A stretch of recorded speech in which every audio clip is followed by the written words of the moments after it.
Welcome to the Chats with Yvonne podcast with me, your host, Yvonne Armenta. I talk about public speaking because I love it and I want to help you love it too.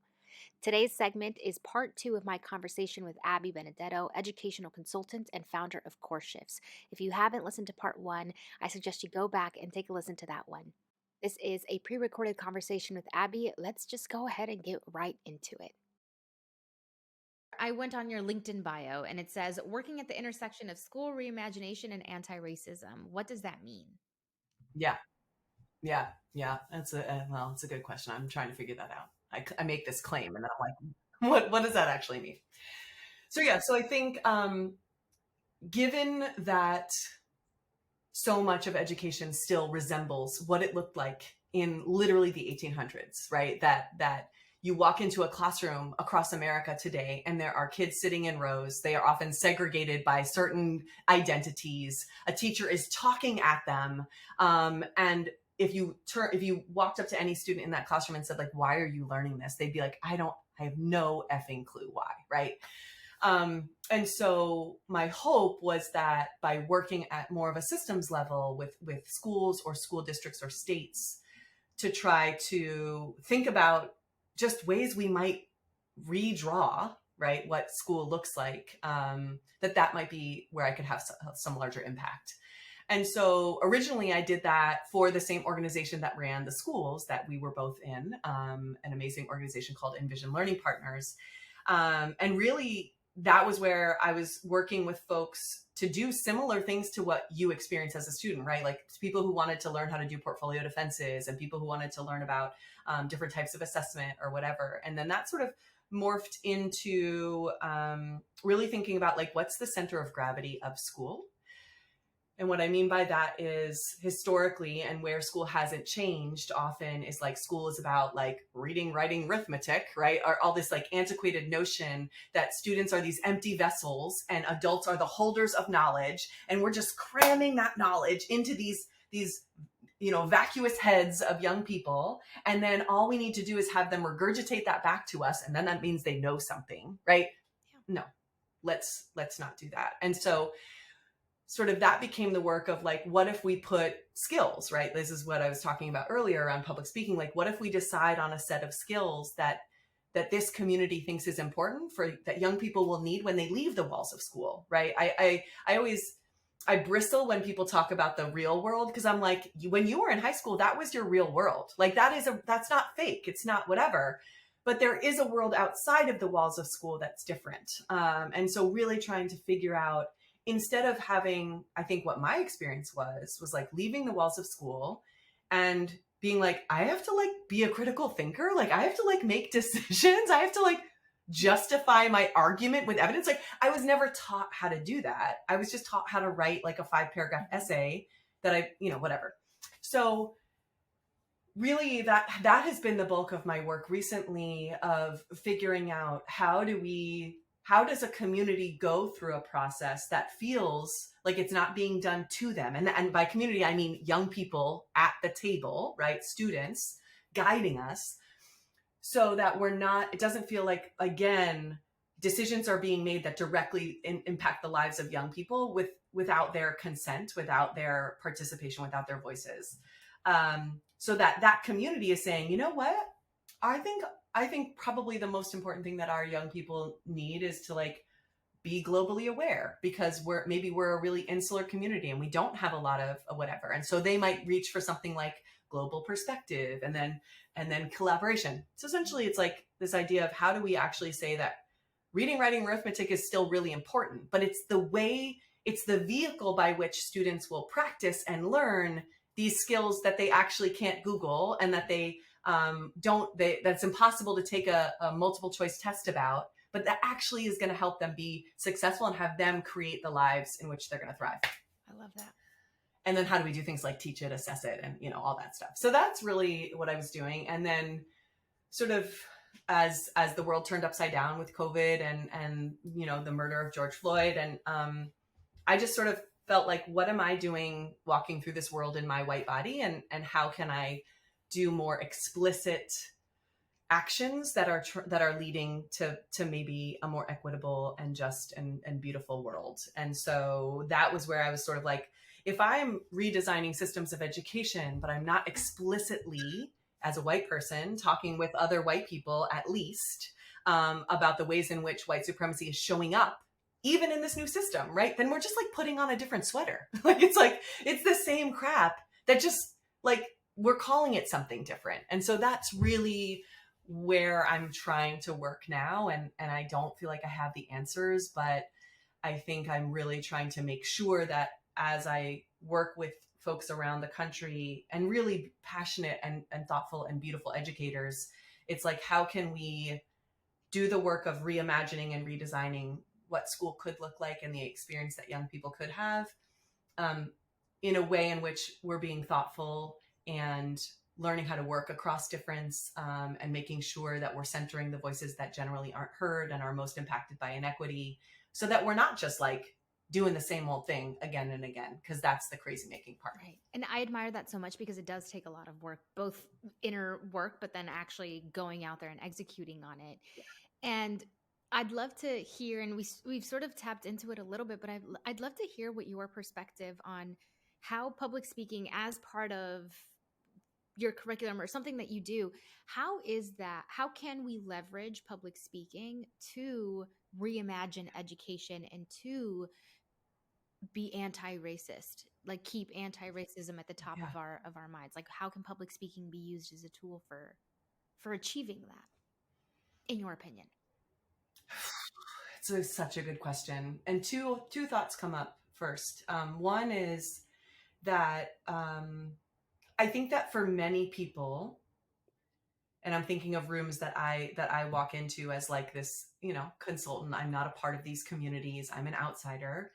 And so I think my job often, especially in the beginning, is to, I think maybe what I was saying earlier, it's to paint a picture of what is possible, because I think so many educators are so overburdened. Teaching is such a hard job. You're asked to do so much that like so many educators have to be like this, right? It's just like heads down. What am I doing today? How can I help this one student tomorrow? That like educators aren't given the opportunity or the privilege to like step back, take a breath, look up and say, what is possible? And so I think when I come in, I'm often like walking into district wide PDs, professional development. And so as a teacher, oftentimes those are the days that we hate the most, because it feels like, you're in a room with a bunch of people and you got to sit there. It's the way that students feel coming into our classes, by the way. Like the irony of that is not lost on me. But so many times it often feels really disconnected. Like, could I just be home grading or whatever, right? And so I know that walking in, and I'm there to be like, to do this sort of like song and dance. But really what I realize is that this is an opportunity, if I do this well, to give teachers, to create the conditions for teachers to pause, to look up, and to then like try to draw a picture of possibility for them, so that they will step out of the like, yeah, but, right? Like that's unfortunately a really pervasive mindset in education. It's like, yeah, that's all nice, but like this kid can't do that. Or yeah, but our school doesn't have, right? And because I think education does have a mindset of scarcity for very like real reasons, right? Like, oh, there's not enough paper to make copies today. Like that's a very real experience of teachers. And so, but I think that scarcity mindset pervades everything, which makes it really hard for teachers to live in a world of possibility. So I think as a public speaker, part of that change process is like even just like saying, let's just dream a little bit, right? Let's dream together. It's not my dream, but let me try to inspire and do something so that we can dream together. So I think that's one way. But I think the other way, and I think the way more powerful way, is that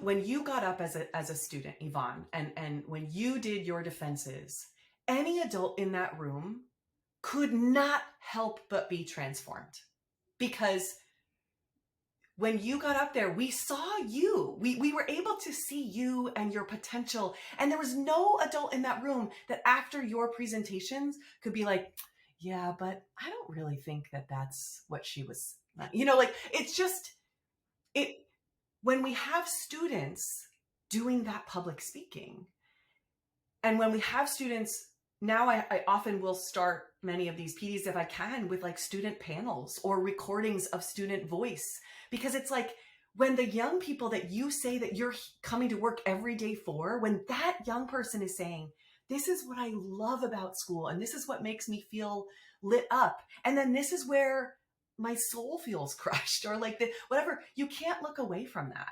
And I feel like that to me feels like a real key to change, of like, how do we center and how do we bring students' voices as public speakers so that they feel safe and empowered and celebrated to tell their stories about their lived experience of school, not in a way where teachers feel attacked or whatever, but in a way of like the voices of who we are there for, saying like, I would really love it if like I could do something that relates to my life outside of school. And then you can't have teachers be like, no, I don't think that's a good idea. Like it's much harder. So I think like and sorry, and to just to really quickly go back to like, it also, especially when we have those students, when we can create the conditions of safety so that the students who are speaking are our more marginalized identities, then it's like teachers can't say like, well, only the AP kids can do that, right? It's like, I'm sorry, did you just see that beautiful student who also happens to have an IEP say this brilliant thing? Like, so I think that also works to the equity piece. It's that it's just harder to hold on to these um, antiquated and really detrimental beliefs that I think the system of education holds on to. And Abby, I think what you just talked about at the very beginning too, about imagining and really painting the picture and the vision for somebody and just tapping into our imagination about what things could be, is such a beautiful way of putting it, and helping people see what maybe our day to day doesn't allow us to dive into, which I think is part of, Yes. I can only imagine, and I've seen being an educator anytime, all the time, has always been difficult, because to your point, you're with student parents give you their students to do some kind of good with them, and then there's multiple parties and there's stakeholders involved. It isn't just you, which is a good and can be a bad thing too. It feels, so yeah, I wanted Yeah. to appreciate that there, because you painted the picture for us there, and I feel hopeful and very good about the like where education is headed, because I think a lot of students too are also starting to be, I mean, my little sister is in high school. She's now 18. Wait, no, how old am I? She's I 17. no. She's 17, No. and Abby, she's going to college No. next year. And No. Oh yes, my I god. know. And it's killing me. It's killing me inside, killing me very softly. And I so badly want her. I remember that little human coming into like family conferences and like drawing on paper. Oh my Yes, she god. is That's now impossible. grown, and it's been so interesting to see her development into like a young adult, because she's good at the things that I haven't been really good at, right? Like things like literally Mm. expressing boundaries and communicating them and being like, hey, I don't want to talk right now, and it's nothing against you, I just don't want to talk right now, can you please close my door? And then my initial reaction being like, no, I'm not about to close the door, like I live here, like you better, and then being like, wait, she just expressed this to me. I should respect that, right? And so it's funny, because I also think it's like a generational thing where my sister, and I don't know if adults felt this way about me, but I'm like, my sister seems to be just so way ahead than I was when I was in high school, and just thinking about things differently and having Yes. different conversations with her friends, and just it's a lot more Yeah. advanced than I think I was at that moment. And so I also wonder too, on from the students' perspective, they're having a lot more conversations about this among themselves, and creating an understanding about Yeah. who they are as students and who they want to be, in the world and in their future. So a combination of all those things, I think, calls for change, for like a deep look into Really does. everything, and understanding how can we change and move forward into this reimagined version of education and what it Yeah. means to everybody, not just to educators, students, but also the people that are impacted by schools. And so yeah, I Yeah. absolutely love the work that you're doing, that you have always done, and how much of your time you've actually dedicated to doing these things, because I know that being a teacher is also a Mm, dedication of time, and an educator. And then now when you're educating the educators and trying to, I can imagine that is a whole different set of interesting things that it pop up. is. um, I want to ask It you if really there's is. anything else that you'd like to share, whether it be around the work that you're doing and centering student voice, or even it doesn't have to be related to public speaking. But is there anything else that you'd like to share with our audience today about this conversation? I think, I mean, something that I've just been so like in awe of from the work that you're doing through Chats with Yvonne and your incredible just like the offering that you're giving the world through this work is like that and I think I've heard you say this, but like for me, public speaking is anything, right? It doesn't mean that you're getting up in front of an audience of 1,000 people. It doesn't mean that you're facilitating something or whatever. And I think that like I was telling a story to my partner when I came home from a trip like a couple weeks ago, where I was like, yeah, I was like in front of a room of 150 strangers, and I knew that when I walked in, they did not like me. And by the end of the day, I think they liked me, right? And it was just like, and not that it's about liking me, but right, like I think they had a good time. That let me say that. Like I think it was a valuable time. But like, yeah, like I made them laugh, and like whatever, we told stories together. But like that's not the only way that public speaking happens. And like his response was like, whoa, like many people that would have been like the scariest thing to do in the world, right? And for me, I'm like, actually it's where I feel really at home. But I think that what my hope is that, and I really believe that through the work that you're doing, is that people can find a way in which they're just able to express themselves in a way that makes them feel like they're home, right? Like it's like that public speaking is about like taking these incredible thoughts that everybody has that often we keep like in here because of a whole variety of reasons, and just like sharing it with the world and like seeing what comes back to you. And so I think like that's was always what I hoped students would do in my class when I even asked them to like raise their hand and answer a question or talk with each other or whatever. And that's sort of my hope that the educators I work with can experience from talking to their students or talking to each other. But just really feeling like if more people shared the brilliant things that are going on inside their brains and felt really at home doing that, I think we'd all be better off. I agree with you, Abby. And I want to end our segment today by asking you how people can get involved with what you're doing, whether, what either advice or just how can educators that may be listening to this, how can they, maybe they're one person that really believes in this and they have an entire system or entire school that they have to convince otherwise, or whatever it is. How can people work with you, and how can even students begin advocating within their schools to have this be part of their Mm. of their student journey? I love that. That's such a good question. Well, I think in terms of people working with me, I'm always like, literally any workshop I give, I'm always like, just call me or send me an email. Like, I want to talk to people about this, right? So at the very base level, it's like, call me or send me an email. But I think the thing that I'm really passionate about that is just starting is I there's like a whole strand of education work that I do, but then again, sort of through the time of sort of this country's version of the racial reckoning that happened in 2020, I co-designed, and I facilitate groups in white affinity, so white folks talking with other white folks around like developing our own anti-racist practice. And I think that I've learned incredible value in affinity because it's a where white people can sort of learn without doing harm to folks of color in our learning process, right? And then figure out how do we then want to move differently through the world in more, with a more anti-racist lens. And those are those are courses that people can sign up for. I'm currently just launching one with teachers, which I'm really excited about. Of like, I wish I had somebody pushing me on like how my whiteness was showing up in my teaching, and so I'm trying to create opportunities for other white teachers to do that.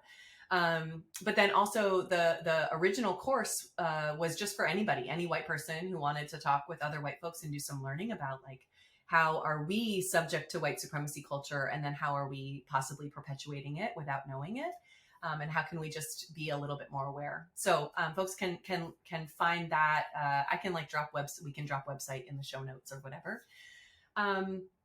But then I think more so, having nothing to do with me, I think if teachers or students are listening to this, I just think like there was something beautiful in my teaching that happened when I moved from this more like this model that I had been taught of like, well, it's an English class, so students write you an essay and then you grade that essay and then you give it back, right? Like whatever, like that's how we learn English.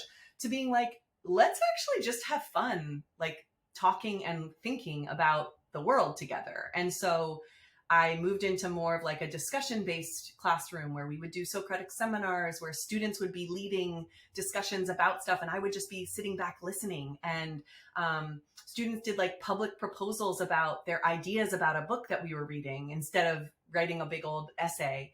So I just think like any teacher, regardless of their subject area, if you just try to think about like what are ways in which you could have students leading more than you are, students talking more than you are, and then figure out how can you make that comfortable for the students in your class.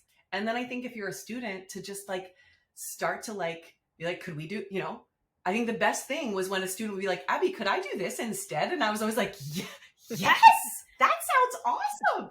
I hadn't thought of that, but yes, do that, right? And so I think that so many times students and teachers fall into this like positionality thing, right? Of like, well, the teacher makes the decisions and the students just go along with the decisions or don't and get in trouble. It's like, no, let's flip that. Like, students, why don't you suggest like, hey, I'd love to like talk to somebody about, I don't know, whatever. But like that students can sort of feel not only empowered, but like almost like, yeah, this is my job as a student. Like this is part of my role as a student and I get to do this. And it makes everything better when a student says, could I make a video about this? Cool. Yes, make a video, So yeah, Hey, they I might think be at the the base next level, social media star. So we gotta flip it. you gotta let them Yeah. explore I don't know that how to do video. that. Yes. Yes. Make a darn Yeah. TikTok. Go viral. Yeah. I love that. And Abby, everything about this conversation, I think this is exactly what I feel you do. I haven't been in those sessions, but I feel like this is sort of what you do. And it's like people leave feeling like, okay, this is going to be hard work, but I can do it.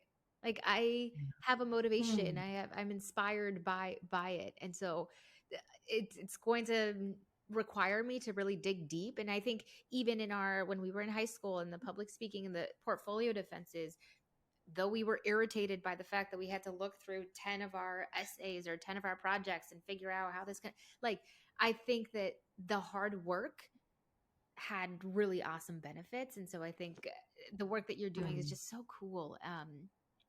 So thank you. Thank you for sharing it. And obviously we'll stay in touch because we always do. I think our relationship will be lifelong. I don't think you could get rid of me. I hope so.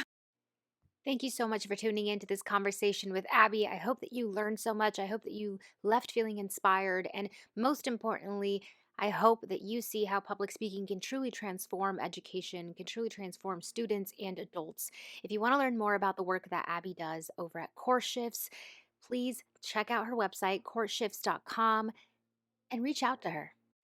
Gracias por estar aquí. This was Chats with Yvonne, Public Speaking con Cultura.